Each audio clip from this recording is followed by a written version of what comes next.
আমরা অনেকেই হয়তো মনে আছে, অনেকেই মনে নাই, অনেকেই জানি, অনেকেই জানি না। 1/11-এর প্রেক্ষাপটের সময় তিনি জাতীয় সংসদের স্পিকার ছিলেন। আমি তখন এর কিছুদিন আগেই বাংলাদেশে আসি পড়াশোনা শেষ করে। বাংলাদেশের গণতন্ত্রকে নস্যাৎ করে এবং একটা অন্যরকম সরকার প্রতিষ্ঠা করার যে অভিপ্রায় তখন জেনারেল মঈনুদ্দিন ফখরুদ্দিনের ছিল, সেই সময়ে ব্যারিস্টার জমিরুদ্দিন সিরকার স্যার অন্যতম একজন বাধার ব্যক্তিত্ব ছিলেন। আমি নিজে পার্সোনাল এক্সপিরিয়েন্স কিছুটা হয়েছে।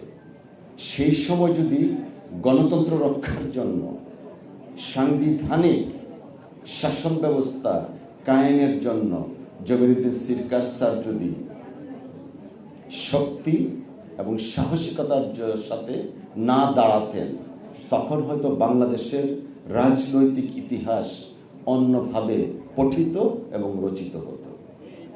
তখন থেকে স্যারকে দেখেছি বাংলাদেশের গণতন্ত্রের জন্য, বাংলাদেশের সাংবিধানিক ধারাবাহিকতা তথা বাংলাদেশের আইনের শাসন, মৌলিক অধিকারগুলো প্রিজার্ভ করার জন্য স্যারের মধ্যে যে একটা আকুতি সবসময় ছিল, সেটা অত্যন্ত প্রণিধানযোগ্য।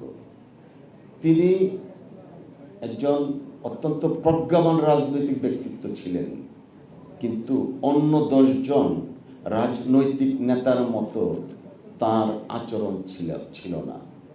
ওনার বক্তব্য ছিল অন্যরকম, শিক্ষণীয়।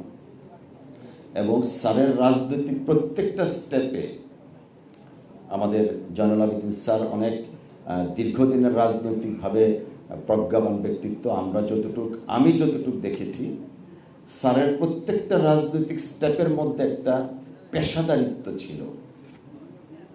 পেশাদারিত্ব আমি এই কারণেই বললাম, যেমন আমরা নির্বাচন করি, নির্বাচন হচ্ছে গণতন্ত্রের সূচনা, বা সেই গণতন্ত্রকে যখন প্রাতিষ্ঠানিক রূপ দিতে হবে, তখন দরকার আইনের শাসন, তখন দরকার সাংবিধানিক প্রতিষ্ঠানগুলো মৌলিকভাবে স্বাধীনভাবে কাজ করার যে একটা প্রচেষ্টা বা কাজ করার সুযোগ দেয়া। তো স্যারের মধ্যে দেখেছি এই প্রবণতাগুলো, যা সচরাচর অনেক দুঃখজনকভাবে রাজনৈতিক কর্মীর মধ্যে থাকে না।